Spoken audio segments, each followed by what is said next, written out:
Et de retour sur le plateau, on accueille Nicolas avec nous. Comment ça va? Bien.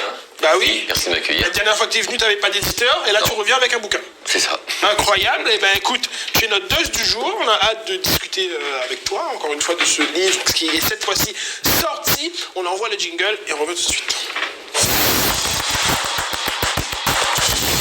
Et encore un dossier du jour, littérature. Effectivement, Nicolas Pulluet, on t'avait reçu il y a plusieurs mois déjà. Tu nous avais raconté ton histoire et puis parlé de ce livre qui n'était pas encore paru. Cette fois, c'est fait. Ça s'appelle donc Mon petit loup. Du coup, on va voir. C'est celui-là? Et c'est ça, exactement. Ouais. Non, c'est pas celui-là. Du coup, donc, quand tu étais venu, en fait, tu me parlais aussi d'une préface que tu voulais écrite par Pierre Perret. Est-ce que ça s'est fait au final? Et ben ça s'est fait, en fait, grâce à mes amis les ogres de Barbac, en fait, qui ont transmis à Pierre le manuscrit, qui a été touché, qui m'a fait la préface la veille de Noël, en fait. Et je peux en parler parce qu'aujourd'hui, c'est derrière moi tout ça, mais moi, mon histoire, elle a démarré, j'avais 5 ans. À Noël, voilà. Et pour moi, Noël, ça a toujours été un enfer à vivre sans pouvoir l'expliquer. Et c'est un symbole pour moi parce que la veille de Noël, j'ai reçu par mail la préface de Pierre Perret. Et j'ai passé, pour la première fois de ma vie quasiment, en tout cas dans mon souvenir, un super Noël. Voilà. Renouer avec la magie de Noël. Ouais, exactement. Et en quoi c'était important pour toi d'avoir une préface de Pierre Perret? Je crois que c'est parce que la chanson Mon petit loup. En fait, ouais, voilà, c'est ça. Pour toi. J'explique dans le livre, en fait, c'est que moi, cette chanson, je l'ai découverte quand j'avais peut-être 9 ans, sans savoir de quoi ça parlait. Et je pense même que j'avais une trentaine d'années quand j'ai compris de quoi ça parlait. Et pour autant, elle m'a accompagné tout le temps. À chaque fois que j'entendais, c'était quelque chose qui avait l'effet escompté. C'est-à-dire que c'était une chanson, comme Pierre me l'a expliqué après, parce que j'ai eu la chance de le rencontrer et de passer une longue soirée avec lui la semaine dernière. C'est une chanson qu'il a voulu être une chanson de grande consolation. Et c'est exactement dans la musicalité des mots et de la musique. Elle emporte, et quelqu'un qui est pas bien peut tout à fait se l'approprier comme je l'ai fait. Et quel que soit le malheur que tu te trimbales, c'est quelque chose qui aide à traverser la vie. Ça a été mon cas, quoi.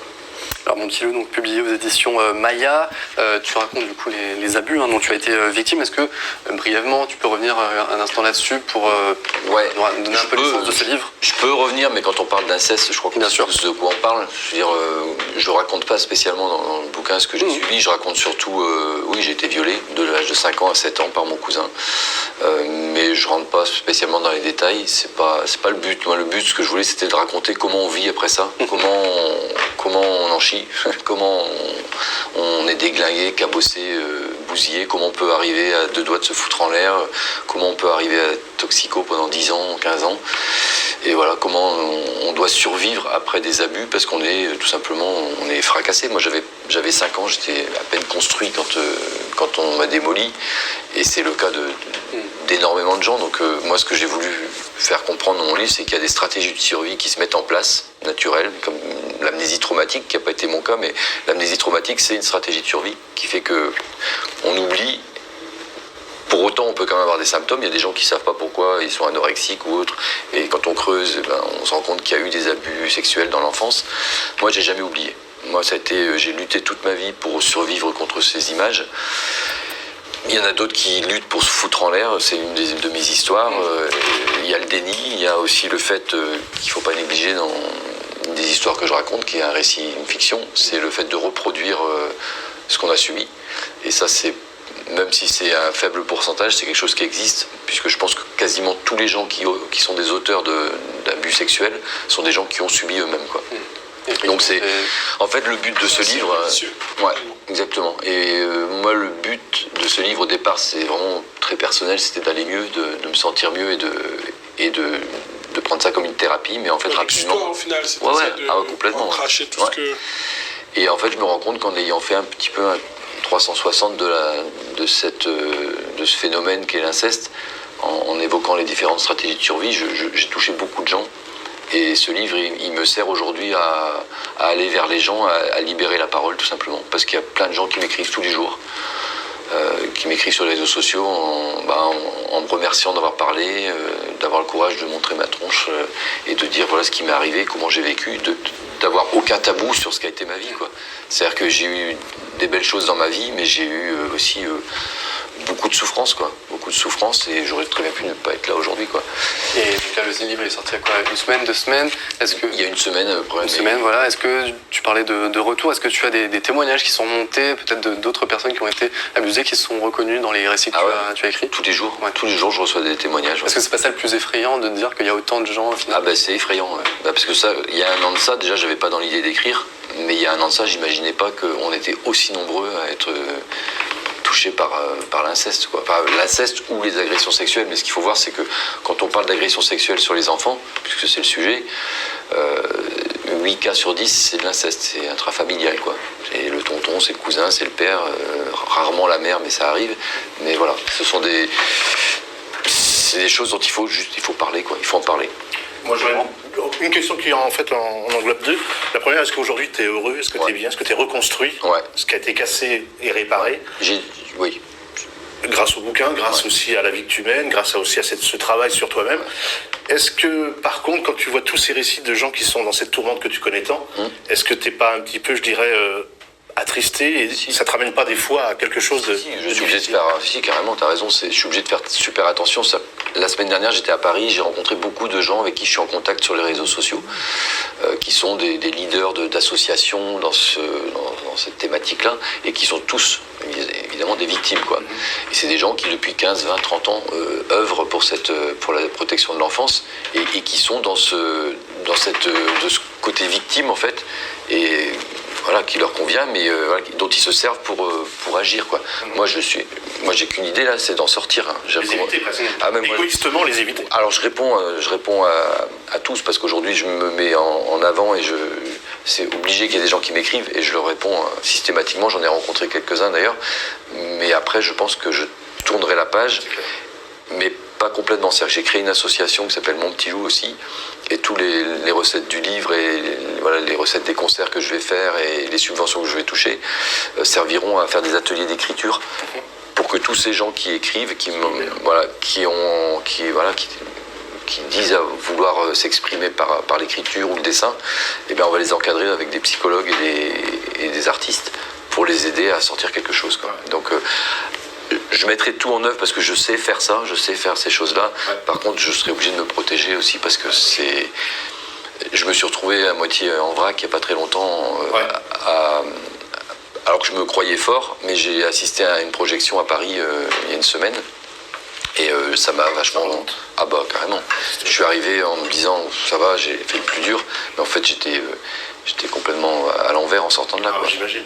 Pour revenir à Pierre Perret, alors c'est vrai qu'on n'est peut-être pas tous, je dirais, mais bon, moi là je suis dans la tranche d'âge. Moi, c'est vrai qu'il est consolateur, il est bienveillant, il est protecteur. Ce monsieur à travers ses mots, il est d'une gentillesse. On n'a pas l'impression que c'est une star, alors que c'en est une. Il fait encore des concerts, il est en tournée. Et moi, quand j'étais petit, à l'école des Flamboyants ici, on avait fait toute une thématique sur la couleur des gens et sur ceux qui avaient plus de chance par rapport, je dirais, à leur mode de vie. Et on avait forcément parlé de l'exclusion de certains.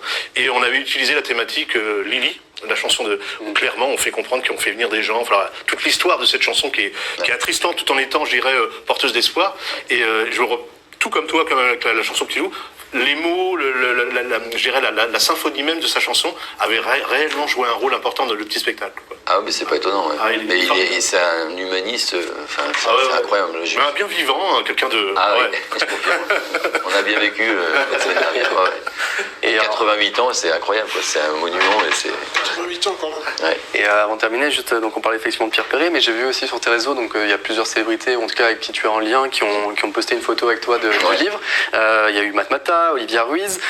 Est-ce qu'ils ont lu le livre déjà? Est-ce que tu as eu des retours aussi de leur part là-dessus? Ah oui, Matmata par exemple, ils l'ont lu en manuscrit, c'est presque eux même qui m'ont décidé à l'éditer. En fait, parce que quand Stan l'a lu, il m'a dit tu peux pas garder ça pour toi, c'est un manifeste, il faut le balancer, que tout le monde le lise. Et donc ça m'a donné la force de le faire.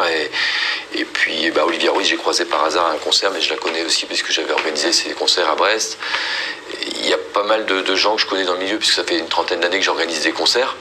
Mais maintenant, mon but, que le bouquin est fait, maintenant que l'association est créée et qu'elle va démarrer, la finalité maintenant, c'est d'aller chercher des artistes dont la voix porte, de les solliciter et de leur demander d'écrire des chansons avec leurs mots sur ce thème pour qu'il y ait d'autres personnes que moi qui repartent un jour avec leur malheur et puis la chanson sous le bras et que et qui puissent traverser leur vie avec cette chanson. Voilà, parce qu'aujourd'hui, il y a plusieurs chansons qui ont été écrites, mais celles qui sont connues, il y a L'Aigle Noir, il y a Mon Petit Loup, mais ça fait quand même très peu quand on voit toutes les chansons qui existent. Il n'y a pas beaucoup de chansons de consolation sur ce thème-là. Les jeunes ne connaissent pas forcément. Voilà, en plus. Donc j'ai envie qu'il y ait peut-être Orelsan, L'Homme Pâle, Big Flo et Oli, Pomme, Mathieu Chédid, l'agence un appel, hein, il est à La Réunion, donc Mathieu Chédid. Mathieu, il est à La Réunion. Voilà, je sais, j'étais dans l'avion et je lui ai donné mon livre. T'as vu l'opération qu'il lance, c'est pas mal. Je lui ai donné mon livre dans l'avion en arrivant mardi matin. Voilà. Donc plein d'artistes que je compte solliciter et puis leur demander s'ils accepteraient éventuellement d'écrire. Alors ça va se faire sur le temps parce c'est pas entre deux portes qu'on discute de ce genre de choses. Il faut aussi prendre soin de la façon dont on amène les choses parce que quand je dis que le phénomène est très étendu, je pense que j'ai une chance sur 5 que la personne à qui je m'adresse, connue ou pas connue, soit touchée de près ou de loin par l'inceste. Donc voilà, il faut y aller avec délicatesse et réussir à faire comprendre que moi j'ai été en partie sauvé par une chanson et que s'il décide d'écrire dessus, ça peut en sauver d'autres. Ouais. Et pour conclure, où est-ce qu'on peut retrouver ton livre? En ligne? On peut le trouver en ligne, on peut le trouver chez l'éditeur, à la FNAC, sur Amazon, mais aussi dans les librairies partout. Là, il est à Saint-Denis dans toutes les librairies, à Saint-Gilles, je ne sais pas si on peut les citer, mais librairie Autrement, librairie Gérard, il est à Bédéland, il est au Roche-Noire, enfin il est partout. Et tu as eu dédicace? Ah ouais, monsieur, je ferai certainement. Ouais. Et bien super. Merci beaucoup, Nicolas, en tout cas. Beaucoup Nicolas d'avoir été avec nous.